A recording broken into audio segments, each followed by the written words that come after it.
I have learned already in this office that the difficult decisions always come to this desk. I must admit that many of them do not look at all the same as the hypothetical questions that I have answered freely and perhaps too fast on previous occasions. My customary policy is to try and get all the facts and to consider the opinions of my countrymen and to take counsel with my most valued friends. But these seldom agree, and in the end, the decision is mine. To procrastinate, to agonize, and to wait for a more favorable turn of events that may never come, or more compelling external pressures that may as well be wrong as right, is itself a decision of sorts and a weak and potentially dangerous course for a president to follow. I have promised to uphold the Constitution, to do what is right as God gives me to see the right, and to do the very best that I can for America. I have asked your help and your prayers, not only when I became president, but many times since. The Constitution is the supreme law of our land, and it governs our actions as citizens. Only the laws of God, which govern our consciences, are superior to it. As we are a nation under God, so I am sworn to uphold our laws with the help of God. And I have sought such guidance and searched my own conscience with special diligence to determine the right thing for me to do with respect to my predecessor in this place, Richard Nixon, and his loyal wife and family. Theirs is an American tragedy in which we all have played a part. It could go on and on and on, or someone must write the end to it.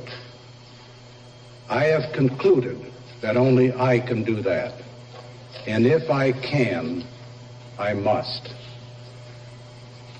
There are no historic or legal precedents to which I can turn in this matter, none that precisely fit the circumstances of a private citizen who has resigned the presidency of the United States. But it is common knowledge that serious allegations and accusations hang like a sword over our former president's head, threatening his health as he tries to reshape his life, a great part of which was spent in the service of this country and by the mandate of its people.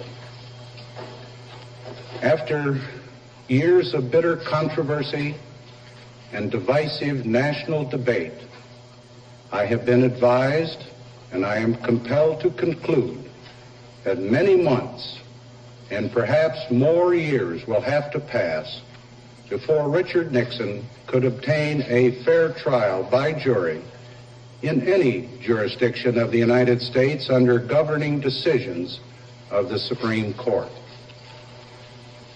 I deeply believe in equal justice for all Americans, whatever their station or former station. The law, whether human or divine, is no respecter of persons, but the law is a respecter of reality. The facts, as I see them, are that a former president of the United States, instead of enjoying equal treatment with any other citizen accused of violating the law, would be cruelly and excessively penalized either in preserving the presumption of his innocence or in obtaining a speedy determination of his guilt in order to repay a legal debt to society. During this long period of delay and potential litigation, ugly passions would again be aroused, and our people would again be polarized in their opinions. And the credibility of our free institutions of government would again be challenged at home and abroad. In the end, the courts might well hold that Richard Nixon had been denied due process, and the verdict of history would even more be inconclusive with respect to those charges arising out of the period of his presidency of which I am presently aware. But it is not the ultimate fate of Richard Nixon that most concerns me, though surely it deeply troubles every decent and every compassionate person. My concern is the immediate future of this great country.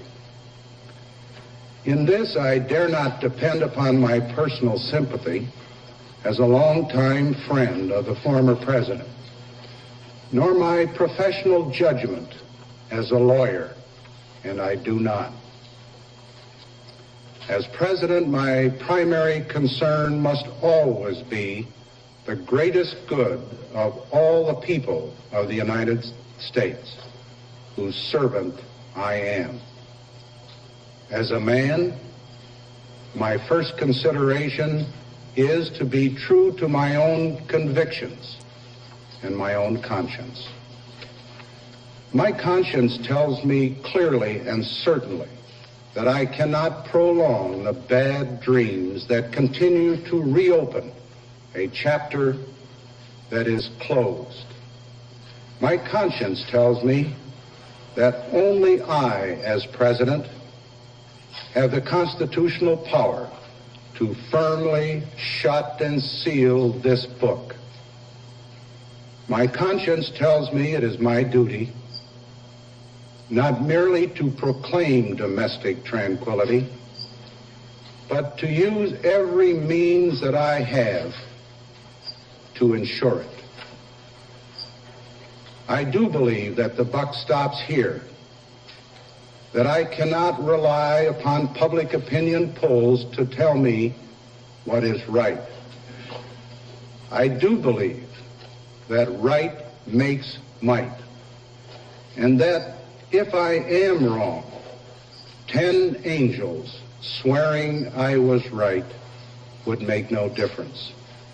I do believe with all my heart and mind and spirit that I, not as president, but as a humble servant of God, will receive justice without mercy if I fail to show mercy. Finally, I feel that Richard Nixon and his loved ones have suffered enough and will continue to suffer no matter what I do, no matter what we, as a great and good nation, can do together to make his goal of peace come true. Now, therefore, I, Gerald R. Ford, President of the United States, pursuant to the pardon power conferred upon me by Article 2, Section 2 of the Constitution, have granted, and by these presents do grant, a full, free, and absolute pardon unto Richard Nixon for all offenses against the United States which he, Richard Nixon, has committed or may have committed or taken part in during the period from July 20, 1969 through August 9, 1974.